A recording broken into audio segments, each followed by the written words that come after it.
Excellent. Welcome.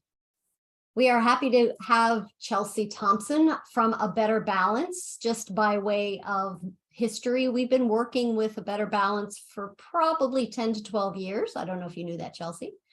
And you guys used to come to our expectant parents meetup and tell us about laws. And now we have this great platform of Zoom, so we can record it and make it available for everybody. Chelsea is coming to us as a legal fellow. You are a Gruber Fellow in global justice and women's rights, working on the direct services team. Graduate of Yale Law School, and you were a member of the Gender Violence Clinic and Reproductive Rights and Social Justice Project. And you've just done everything. I'm just going to say you've done everything, Chelsea. But you are here to talk to us about knowing your workplace rights. And the best thing for me to do is turn it over to you. Thank you so much. Hi, everyone. My name is Chelsea, and I work at an organization called A Better Balance. It is a pleasure for me to be here with you today. Thank you to Park Slope parents for organizing this event and having us back to talk about the rights that parents have in the workplace. So a little bit about A Better Balance. A Better Balance is a nonprofit organization that helps workers with families understand their legal rights and get support at work. Our organization does two main things. First, we run a free and confidential legal helpline, which I'll talk more about in a bit. Second, we work to pass stronger laws to protect pregnant people and new parents at work. I would like to thank Park Slope parents for being so helpful in these efforts. A Better Balance is based here in New York City, although we also have offices in other parts of the country. I am a legal fellow at A Better Balance, but I can't give legal advice today, just legal information. So I help staff a legal helpline that you can call with questions about your rights at work. A legal right is something that you're entitled to under the law. In New York, getting paid leave to recover from childbirth, getting private space to pump at work, or getting paid time off to take care of yourself, a sick child, or a family member are all examples of legal rights. In this presentation, I will be talking more generally about legal rights that workers have, but if you want to know more about your rights in your specific situation, please call our helpline. Our helpline is completely free. It does not cost anything to call and get information. Our helpline is also confidential. We will not contact your employer without your permission, and we also don't disclose or ask for our callers' immigration statuses. The number is at the bottom of the slide. It's 833-633-3222. I encourage you to write that down, put it in your phone or on your fridge. You should also feel free to share our helpline number with your friends. Or you can visit our website at abetterbalance.org to find our helpline number there or send us a message through our help form. The helpline is informal. Although it is staffed by attorneys, we are all very nice people and happy to answer any questions you have. We will also be able to talk to you about your options if your employer isn't respecting your rights at work. We will give you the information and then you can decide what to do with it. So there are several goals for today. I'm going to provide an overview of pregnant and parenting New Yorkers' workplace rights. We're also going to discuss recent developments in the law and how they will impact New Yorkers. Finally, we'll discuss self-advocacy strategies that you can use at work. I will be answering the questions you submitted in advance at the end of the presentation, and there will also be time to ask me the questions that come up during the presentation. You can drop questions in the chat, and I may not be able to monitor that during the presentation, but I will try to get to those at the end. This presentation is going to proceed through the various rights that pregnant workers and parents have in the order that an expecting parent might encounter them, starting with the rights of pregnant workers and ending with the rights that parents have in the workplace. I'm going to focus on the rights of workers in New York City, but different laws may apply if you work outside of the city. Where there are major differences between city and state laws, I will let you know, but if you work outside of New York State and want more information about your rights, give our helpline a call. To start with, I will go over the laws that most impact pregnant workers, specifically anti-discrimination laws and the right to accommodations. If you work anywhere in New York State, you have a right to be free from pregnancy discrimination, no matter the size of your employer. Discrimination is a term that has a specific legal meaning.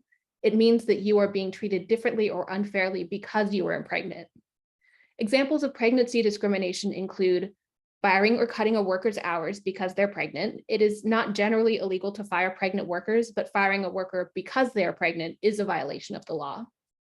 It's also illegal to treat a worker differently from other workers because they're pregnant, such as suddenly starting to give them poor performance reviews or a less favorable schedule. It's also illegal to harass a worker because they're pregnant. Pregnant workers have the right to stay in their jobs as long as they can keep working. Employers can't force workers out of their jobs just because they become pregnant. As I said on the last slide, pregnant workers have a right to stay in their jobs. Some pregnant workers may need accommodations to continue working while pregnant. In New York City, employers generally must provide reasonable accommodations for pregnancy, childbirth, or related medical conditions, unless providing these accommodations would be an undue hardship for the employer. A reasonable accommodation is a change to a worker's job duties, work environment, or schedule that allows them to continue to do their job. We'll see some examples of reasonable accommodations in the next slide. An accommodation is an undue hardship if it is very difficult or expensive for the employer to provide. And I want to mention that this is a high bar. Whether an accommodation would be an undue hardship depends on the particular circumstances of each employer, but employers generally can't deny accommodations just because it would be a minor hassle or expense. You do not need to have a high-risk pregnancy, a pregnancy-related medical condition, or a disability in order to get accommodations. This is actually a common misunderstanding that employers have about the accommodations law, and we hear about it on our helpline quite a lot. In New York, even the common health needs of pregnant workers can entitle them to accommodations. Some examples of reasonable accommodations include time off to attend prenatal or postnatal appointments, temporary changes to a worker's job duties, such as a light duty assignment, a temporary transfer to a less demanding position, remote work, allowing a worker to have a seat, water, or food at their workstation, modification of work schedules, such as a later start time, or even time off to recover from childbirth. And we'll talk more about that one in depth. These are only some examples. Workers can also be entitled to reasonable accommodations after giving birth too. For example, if they experience postpartum depression, they might need an accommodation like working from home or time off to attend therapy appointments. If you ask your employer for an accommodation or let them know about a limitation related to pregnancy, childbirth, or a related medical condition, they have to engage in a good faith conversation with you about how to find an accommodation that will enable you to stay in your job. Employees are not necessarily entitled to their first choice of accommodation, but they are entitled to an accommodation that meets their needs unless it would be extremely difficult or expensive to provide. When a worker requests an accommodation, employers have to respond within a reasonable time frame. The law doesn't specifically define what is reasonable, but your employer can't take time more than they really need to respond to your request. Under New York law specifically, if you are asking for a minor accommodation, your employer should not require you to provide medical documentation. Examples of minor accommodations include longer or more frequent breaks, being permitted to sit at your workstation, lifting limits or light duty, temporary transfers, schedule modifications, and so on. However, if you are asking for time away from work, including for medical appointments or requesting remote work, your employer may be able to ask for documentation in those circumstances that demonstrates your need for these particular accommodations. You can also always choose to provide medical documentation to support your request for an accommodation. If you work outside of New York City, you may be required to provide medical documentation in more circumstances. So that is one difference between the city and the state law. So how to request an accommodation? There are no magic words, but these are some general advice. First, you should tell your boss that you have a pregnancy-related need or limitation, and that you need a reasonable accommodation on the job. Under the law, you don't have to use the words reasonable accommodation specifically, but it can make things clearer for your boss. If you have a medical need related to your pregnancy, like needing to drink water regularly or not standing for more than 4 hours without taking a break, you may want to explain to your employer what that need is. Again, for on-the-job accommodations, your employer can't require documentation. If you are willing and able with a workplace accommodation to keep working, make that clear to your employer. Second, come prepared with accommodation ideas, but be open-minded. Specify what kinds of accommodations would meet your needs. For instance, do you need your job duties modified? Do you need a modified work schedule or extra bathroom breaks, or even transfer to a less hazardous position? If your boss suggests other alternatives, try to be open to them. Generally, an employer must provide an accommodation that meets a pregnant worker's needs, unless it would be very difficult or expensive, but they don't have to provide the specific accommodation that you request. Third, explain how your requested accommodation will not be too difficult or expensive for the company. In other words, how it won't cause an undue hardship. For example, you could emphasize that it's time limited, or that another employee is willing to help you on occasion with a task that you can't perform. Finally, if you don't receive a response from your boss, put your request in writing and send it to HR, personnel, or employee health. You can also call A Better Balance if you are having difficulties getting an accommodation. We can give you more information about your rights and options for enforcing them. Often workers who call our helpline are worried that if they advocate for their rights with their employer, they may experience retaliation. But workers who take steps to assert their rights have legal protections under both city and state law. What is retaliation? It can take a lot of forms, including giving poor evaluations, cutting hours, or transferring an employee to a less desirable position, terminating an employer, or just threatening to do one of those things. These are only a few examples. In general, retaliation is any conduct that is likely to deter an employee from pursuing their rights. You have a right to be free from retaliation for opposing pregnancy discrimination or for asking for a reasonable accommodation. Your employer also can't retaliate against you for pursuing legal remedies, like filing a complaint with the city's Commission on Human Rights, who are responsible for enforcing the anti-discrimination and accommodation laws. So I wanted to say a word about the Federal Pregnant Workers Fairness Act. As you may have heard, in December, the United States Congress passed a law called the Pregnant Workers Fairness Act. A Better Balance led the fight to pass this law for over a decade, so this was very exciting news for us when it passed.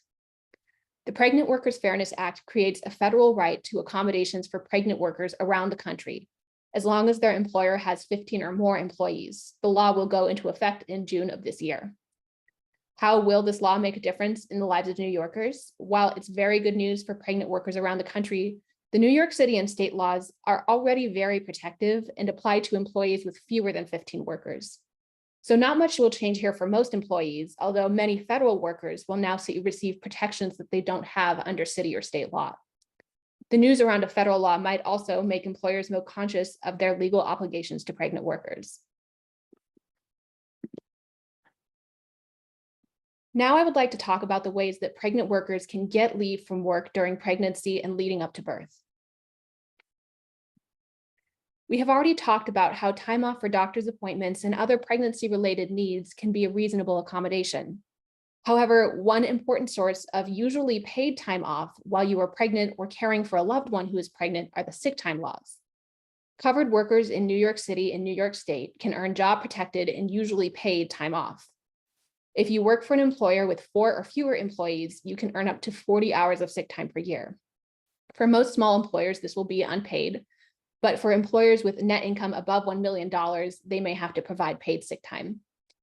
If you work for an employer with 5 to 99 employees, you can earn up to 40 hours of paid sick time per year, no matter how much your employer makes. And if you work for an employer with more than 100 employees, you can earn up to 56 hours of paid sick time per year. Employers always have the option of providing more time than this as well. The nice thing about paid sick time is it can usually be taken in smaller increments of time, although employers are allowed to set a minimum increment of 4 hours. This can be especially useful for attending doctor's appointments. I do also want to flag up front that all the laws we will be discussing today have different eligibility requirements, and our helpline can provide more specific information about eligibility than I can provide in this presentation. For now, I'll say that government workers are unfortunately excluded from paid sick time laws, although some receive sick time through collective bargaining agreements or employers' policies. So it's always a good idea to check your policy or union contract. What can you use sick time for? If you can take it if you are sick or hurt, or to receive medical care, including preventative care, such as prenatal or postnatal doctor's appointments. If you do have a loved one who is sick, hurt, or receiving medical care, you can also take sick time to provide care for them. For example, expecting parents can take time off work to take their pregnant partner to prenatal appointments. I also wanted to flag that this time can be used to deal with needs arising from domestic violence, sexual assault, and stalking. We can give more information about this if you call our helpline, which is completely confidential.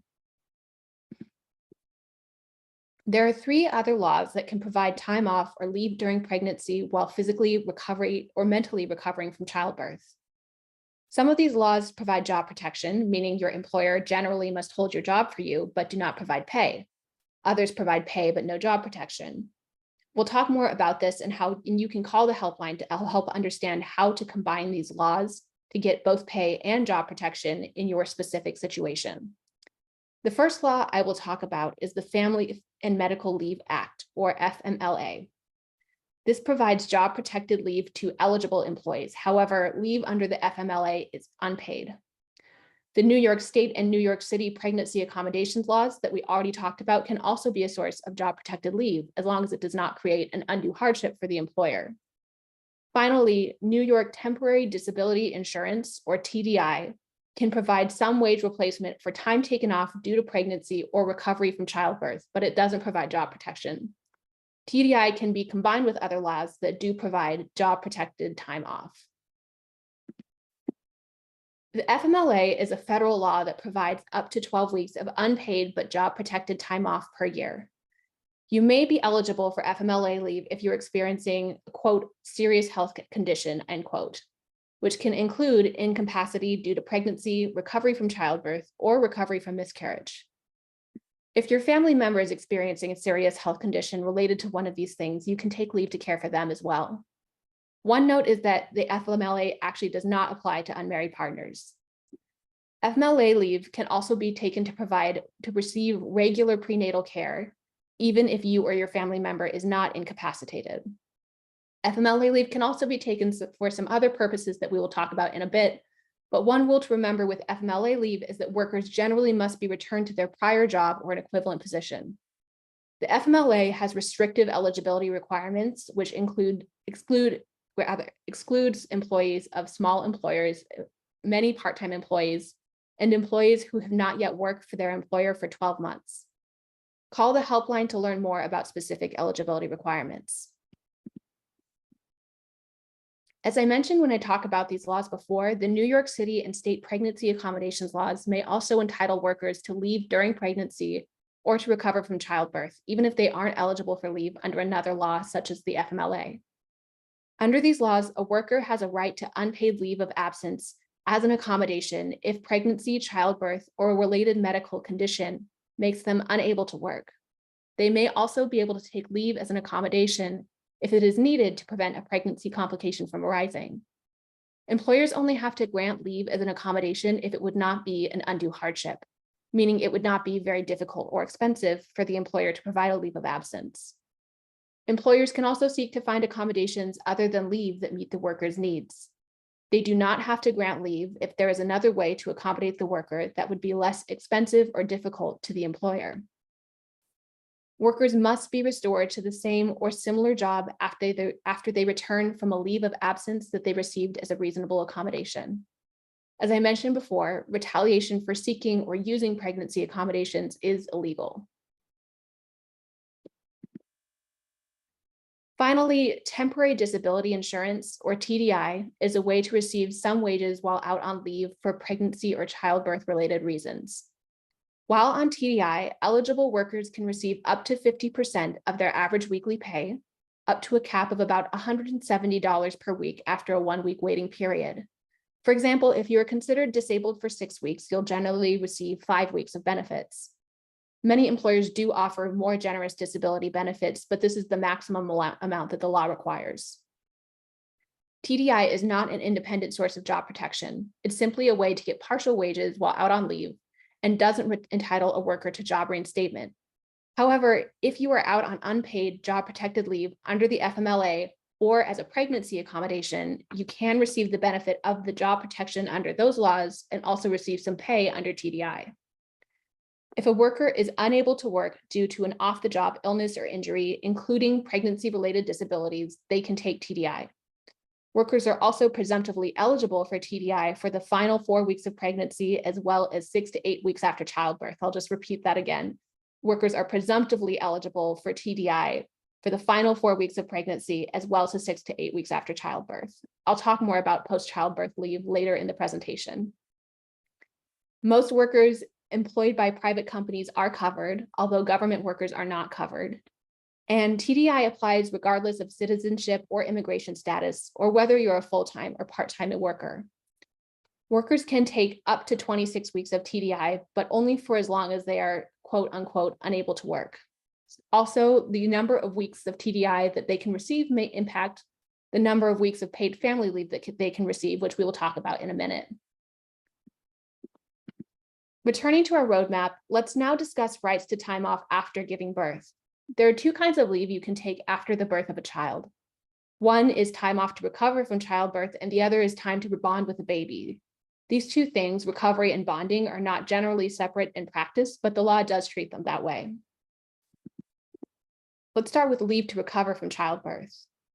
While a worker is recovering from a serious mental or physical health condition, which can include recovery from childbirth, they can take job-protected leave under the FMLA. Remember, that leave is limited to 12 weeks per year and has certain eligibility requirements. Workers who are not eligible for leave under the FMLA can take leave to recover from childbirth as a pregnancy accommodation. Workers are presumptively eligible for TDI benefits for 6 weeks following childbirth or 8 weeks if they have a C-section. They can continue to receive TDI benefits for as long as they remain unable to work due to pregnancy, childbirth, or a related medical condition. For example, a worker may be able to receive TDI if they are unable to work due to postpartum depression. Paid family leave, or PFL, is a New York law that provides paid leave for parents of any gender to bond with a new child regardless of marital status. So that's unlike the Family and Medical Leave Act. This includes adopted and foster children. Paid family leave can be taken for other purposes as well, which we will cover later. Unlike with temporary disability insurance, this leave is job protected, meaning that workers must be reinstated to the same or similar position when their leave is done. Most workers employed by private companies in New York are covered under the PFL law. Government workers are not automatically covered, but some government agencies have opted into coverage. I also want to flag that there is a new state policy that provides paid parental leave for some non-unionized employees of the state government. Generally, you have to have been working for your current employer full-time for about 6 months to be eligible for PFL. The eligibility requirements for part-time employees are a little different, and if you have specific questions about your eligibility, feel free to give us a call. Paid family leave benefits come out to 67% of your average weekly pay, up to a weekly cap of about $1,100 in 2023. You can take up to 12 weeks of paid family leave to bond with a new child. Paid family leave can also be taken anytime within 1 year of the birth of the baby. So even if you aren't eligible right after your child is born, you may be able to take leave later on when you become eligible, as long as your child is less than 1 year old, or joined your family less than a year ago in the case of an adoption or a foster placement. In most cases, parents don't have to take paid family leave at the same time unless they want to. Generally, they are each independently allowed their own 12 weeks to bond with their baby. You also do not have to take paid family leave continuously. You can take it in shorter amounts of as little as 1 day. And we'll have an example of what that looks like in a minute. So how do TDI and paid family leave interact along with all these other laws? First of all, workers cannot receive TDI and paid family leave at the same time. However, if they are covered and eligible for both temporary disability and paid family leave, they can choose how to combine them. For instance, a worker could receive temporary disability while recovering from childbirth and afterwards use paid family leave to bond. And I'll show you that in my examples. Note that you can only use a combined total of 26 weeks of temporary disability insurance and paid family leave per year. This means you can still use 14 weeks of temporary disability insurance before it might begin to impact your available amount of paid family leave. Because TDI is only available while a worker is unable to work due to their own off-the-job illness or injury, such as a pregnancy-related disability or recovery from childbirth, A dad or other non-pregnant parent will generally not be eligible for temporary disability insurance, at least in relation to that pregnancy. They'll most likely only be able to use paid family leave. So let's look at an example. Maya is pregnant and due on July 1st, 2023. Her doctor recommends she stop working 4 weeks before she gives birth due to a pregnancy-related disability. After giving birth via C-section, Maya would like to take time off to recover from childbirth and bond with her baby. This is a timeline of how Maya could use her paid benefits, assuming she is covered by the laws and eligible. So let's say she gave birth on July 1st, 2023. Her health provider said she was disabled due to pregnancy for 4 weeks before her due date, so around June 1st. Because that leave is for her own disability, she could receive pay from TDI. And if she's eligible, her leave could be job protected by the FMLA or as a pregnancy accommodation. Because she delivered via C-section, insurers would consider her disabled and therefore eligible for TDI for the 8 weeks after birth or until the end of August. Then she could use up to 12 weeks of paid family leave to bond with her new baby. She could take all that leave at once, like it's shown here, or she could break it up into shorter chunks of time, like 8 weeks now and 4 weeks in 2024. Anytime within a year of her baby's birth. She could also use her paid family leave to take leave every Thursday and Friday while working Monday through Wednesday. I just want to emphasize again, because I know that this was a point that could be confusing for folks, TDI is not an independent source of job protection. For Maya to ensure that her job will be held for her, she will have to be receiving job protections under another law, such as the FMLA or the pregnancy accommodation laws, for the 4 weeks before birth and the 8 weeks after birth. Now, let's say Maya's partner, Charlie, would also like leave to bond with their baby. How can Charlie take leave? Charlie is not going to be eligible for disability benefits because Charlie didn't carry their child, so they don't have a pregnancy-related disability that is preventing them from working. Assuming Charlie meets the eligibility requirements for PFL and is covered, they could get 12 weeks of paid family leave. One option is to take it all at once immediately after the birth of their child, just like Maya did. But Charlie could also wait to use paid family leave until 2 weeks after Maya gives birth.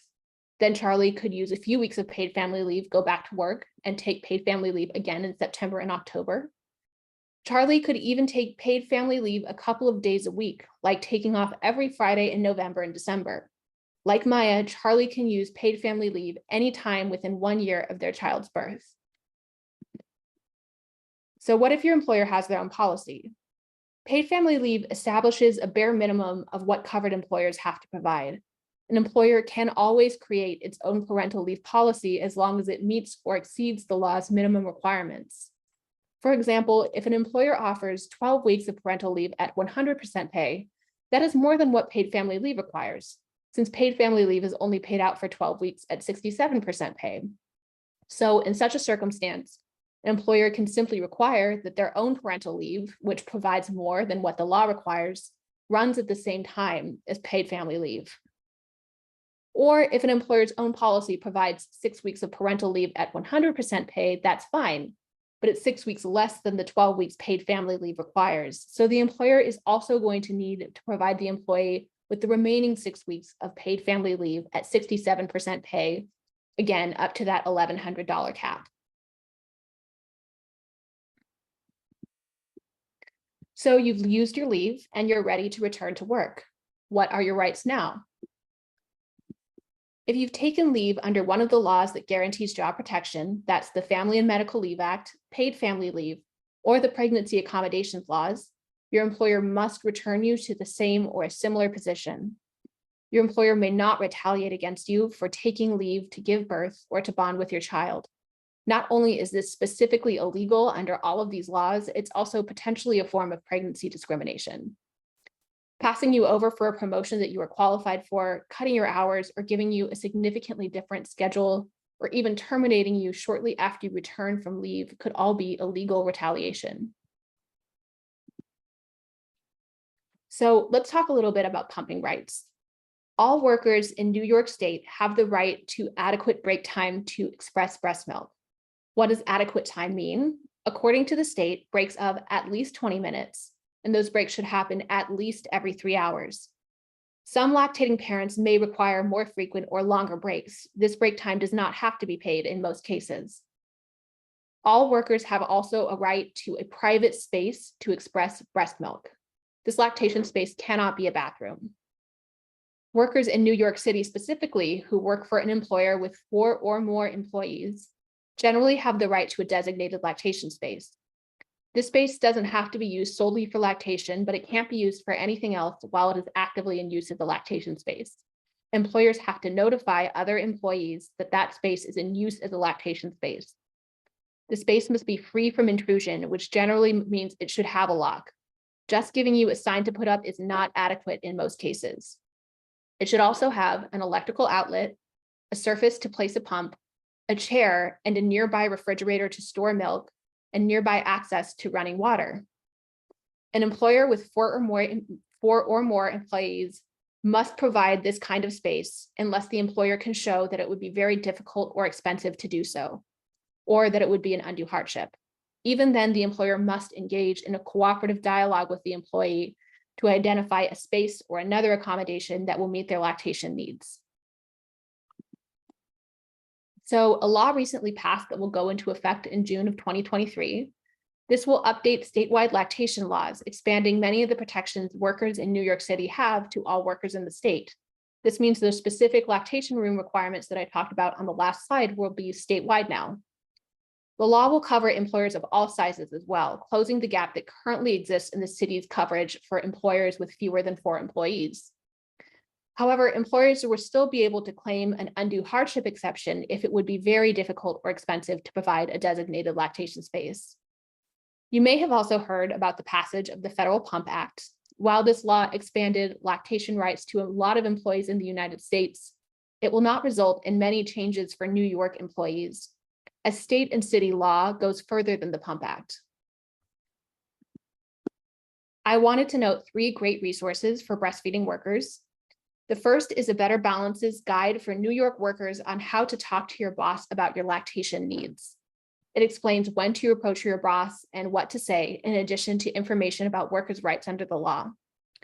Second, the U.S. Department of Health and Human Services Office on Women's Health has a database of creative solutions for creating lactation space and breaks in particularly challenging industries, like small grocery stores or outdoor work in the field. And finally, the New York City Commission on Human Rights has a great guide for employers on why providing their employees with break time and space is so essential, in addition to being the law. Some workers find it's helpful to share this document with their supervisor or with HR. So to wrap up, I want to address the ongoing rights that you have as parents long after you welcome a new child to your family. We have already talked about some of these laws in the context of pregnancy and childbirth that can also be used to take time to care for your family. First, you can use sick time to care for an injured or ill loved one, including a partner or a child. As a reminder, sick time is usually paid time off between 40 to 56 hours per year that New York workers begin accruing whenever they start a new job. You can also use this sick time to help a loved one get preventative care. So you can take sick time to do things like taking children to doctor's appointments. You can also use paid family leave to care for a family member with a serious health condition. This means a physical or mental injury or illness that involves inpatient care in a hospital or involves continuing treatment or supervision by a healthcare provider. So family leave doesn't just apply to temporary health conditions. For example, if your child has a serious and ongoing chronic condition that requires you to take time off work to care for them, that's something you can use paid family leave for. And that's something we hear about a lot on the helpline. You can also use paid family leave to address certain military family needs.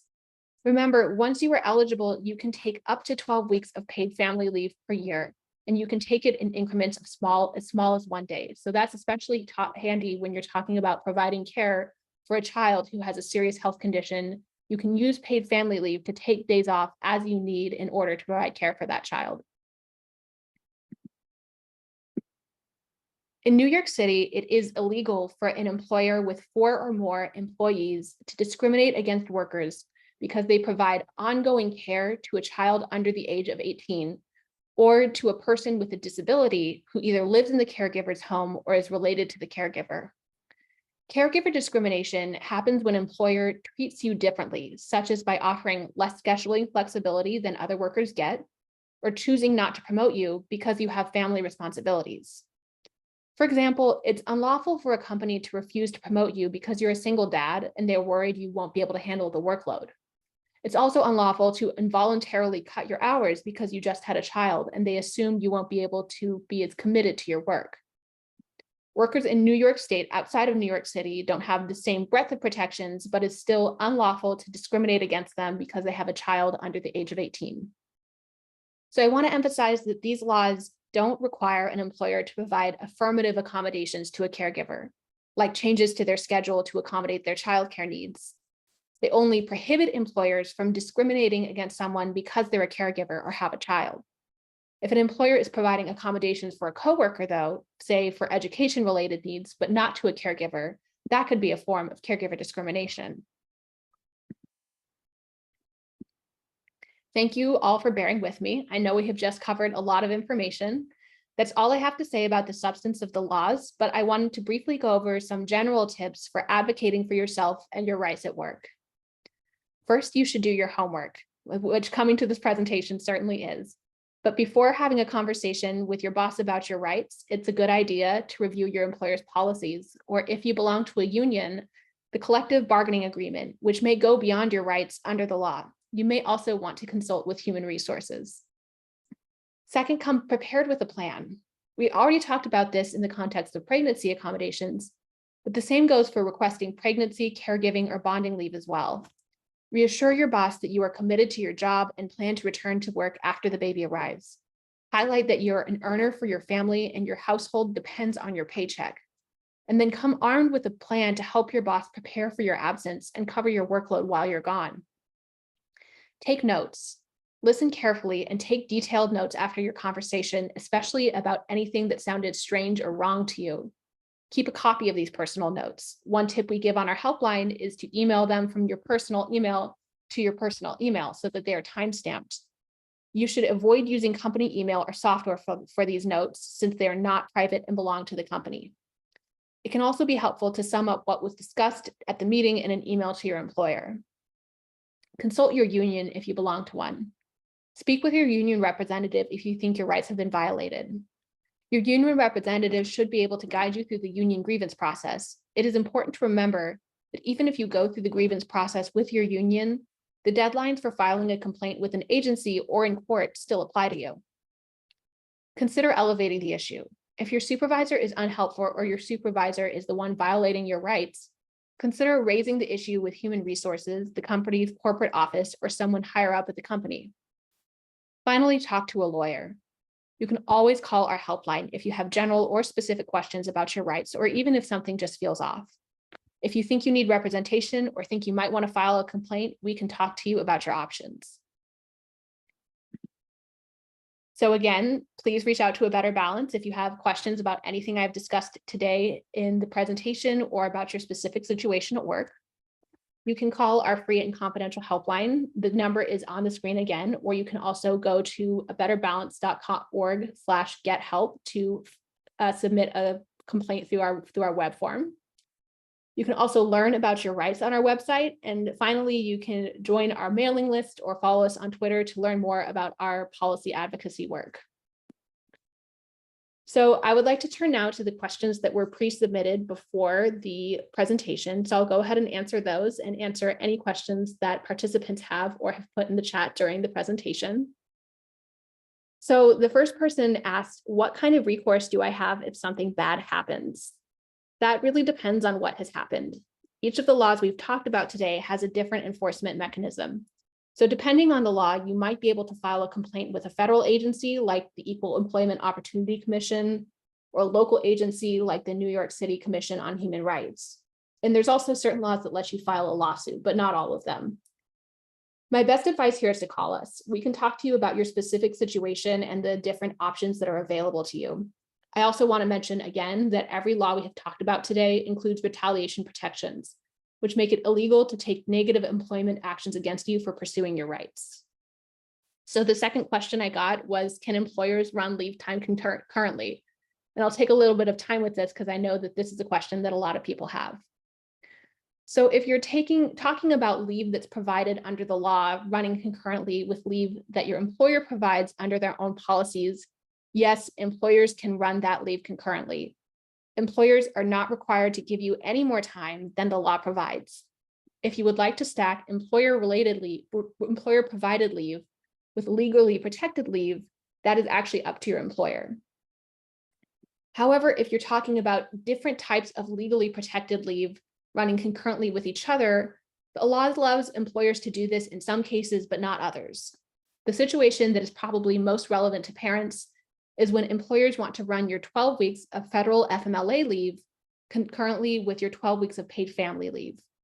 Employers are explicitly allowed by the law to do this if you are taking leave for a purpose that is covered under both laws, under both Family and Medical Leave Act and paid family leave. Since both laws allow employees to take leave to bond with a new infant or to care for a family member, if you are taking leave for either of those reasons, employers can run your FMLA and paid family leave concurrently as long as they comply with certain notice requirements. However, if you need to take leave for a personal health condition, that is something that is covered under the Family and Medical Leave Act, but not under New York paid family leave.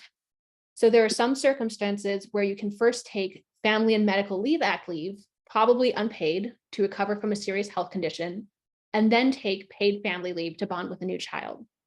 So remember that incapacity due to pregnancy and recovery from childbirth can be considered serious health conditions under the Family and Medical Leave Act.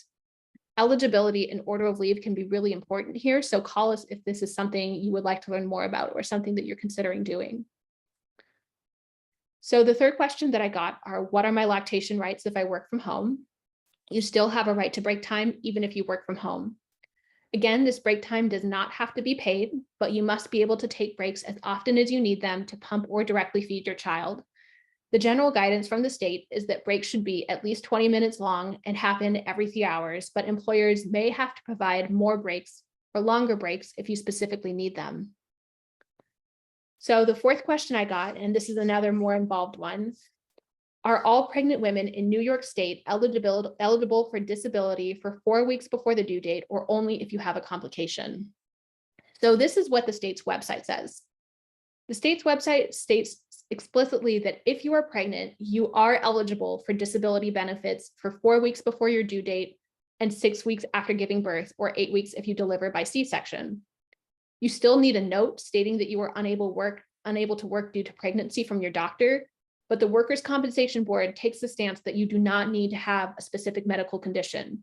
Instead, you presumptively meet the statutory definition of disability for 4 weeks before birth and 6 to 8 weeks after birth, or longer if needed to recover from childbirth. We are also working on getting that actually codified in the text of the law, but insurers should follow the guidance provided by the Workers' Compensation Board. If your employer or their insurance company is resisting this guidance, please give us a call and we can point you towards specific resources that you can show them. The fifth question I got is, what if my employer is located out of state? Private employers who have employees working in New York State are legally required to carry TDI and PFL insurance and policies for those employees, no matter where the employer is located. So if your employer's out of state, but you're working in New York State, they're still required to carry an insurance policy for you that will give you both temporary disability insurance and paid family leave.